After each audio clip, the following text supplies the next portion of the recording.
Welcome back to today's video. Today I'm going to be going over a 2016 alternative history of Joe Biden versus Donald Trump. Today I was supposed to do Caroline Kennedy versus Donald Trump election prediction 2020, but I've moved it to tomorrow because I've decided to do an election night instead of an election prediction because I think those do a lot better, and then I'm going to follow it up with a video about why I made specific calls.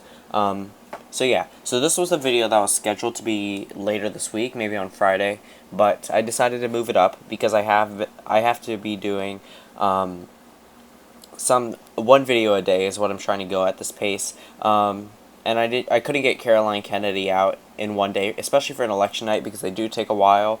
It takes 3 hours alone to upload, which is why they may be uploading at odd times. But yeah, so this one, big shout out to David Rudolph, who gave me this idea.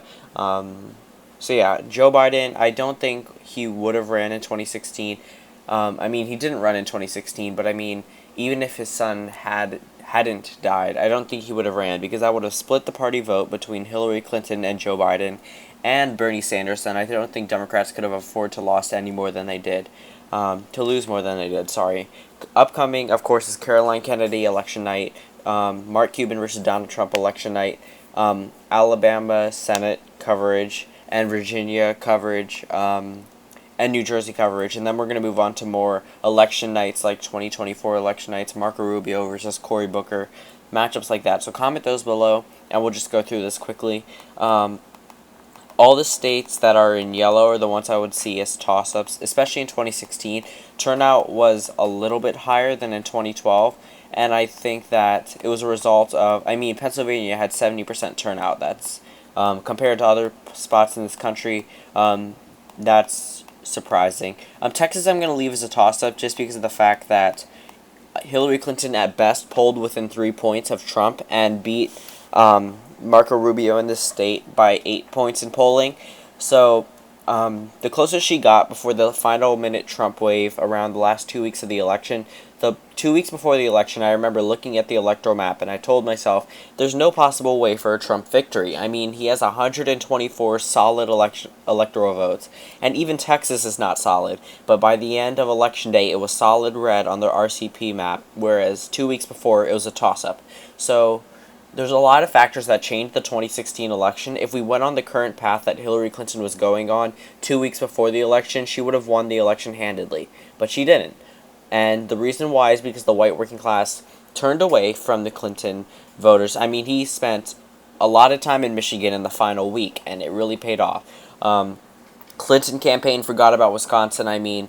Sure, the polls were wrong, but she actually outperformed the polls in Texas. So that was really surprising. Iowa went for Trump more than Texas did, but Iowa I would see as a toss-up because President Obama won the state. Ohio definitely. Indiana safe, red because of Vice President Mike Pence. Missouri, Arkansas, Louisiana, Alabama, Kentucky, West Virginia, and South Carolina are all safe Trump states. Of course, New Mexico I think would be blue. Colorado I would see as a toss-up. Minnesota would be safe blue. I don't really see the Rust Belt as a toss-up, especially for a candidate like Joe Biden in 2016. Since his son did die, I think he would get a lot of votes from military veterans or people who really just feel empathy for him. And I think that although it was very tragic and it was a hard spot in the nation when his son died, and everyone just, both sides of the political spectrum were just like crazed out by it. Everyone was heartbroken. The entire country felt a depressed mood. And I really think, even though it may have been a bad situation, things like these help politicians. More people would be inclined to vote for Donald Trump if his daughter had died the day before the election out of pity. It's just the way it is. People feel bad, and you can get your vote one way or another. Usually it's through policy, but things are different. Things were definitely different in the 2016 election. In 2016, I don't see the Rust Belt as a toss-up if Joe Biden was the candidate. Hillary Clinton was the only one who could have made it a toss-up, unless it was someone like Jim Webb, who alienated the entire Democratic Party. Really, Hillary Clinton was the only one who could, because she was a former First Lady, and she did do those speeches for things that white working class voters wouldn't make in 6 years for a 25-minute speech. I mean, that really hurt her in states that she needed to win. Um, Pennsylvania, Michigan, and Wisconsin. They thought they had Pennsylvania in the bag. They had the DNC here. In Wisconsin, they thought they had it in the bag. Hillary was up by 7 on election day, and Michigan, solid Democratic state, except one poll showed Trump winning exactly the margin that he did in 2016 in Michigan, which was extremely surprising. I saw the poll myself, and I was like, it's done by Taflar Group. It's a Republican group. I'm like, there's no way they're right. And they also did polling in Georgia in the 6th congressional district, and they were also one of the only pollsters to be right. So it was really surprising. In Virginia, I'm going to say that one would go to Biden because it is growing more Democratic. And since New Hampshire went for Clinton, I most definitely would see it going for Biden. Biden is 10 times stronger. He's a baggage-free Hillary Clinton, except for the female vote. But I think if those Trump comments came out, they would still vote for Biden the same way they came out and voted for Obama. Georgia, I don't think it would flip because of but the African American vote would definitely be prominent in 2016 like it was. I mean, it almost flipped states like Georgia and North Carolina, but ultimately they didn't because they had a bad candidate. I think Obama might be able to turn out more voters in Georgia, so I'm just actually going to move that one back to toss-up. Florida is definitely a toss-up, and North Carolina is a toss-up.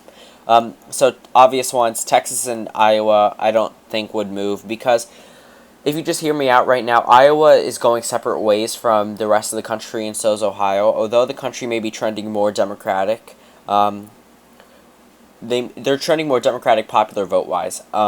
Even though Iowa and Texas may be also trending a little more Democratic, except for Iowa. I'll come back to that one. Texas is trending a little more Democratic, but then again, Trump won it by almost double digits, so I'm going to leave that one in the Trump column. Along with that, with Ohio, I'm going to leave that one in the Trump column because it was close to a double-digit victory for him. So I'm just going to leave these states where he won overwhelmingly.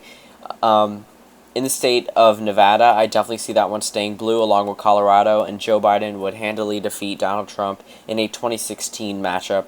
In Arizona, demographics were not as prominent as they would be in 2020, so I'm going to keep it red.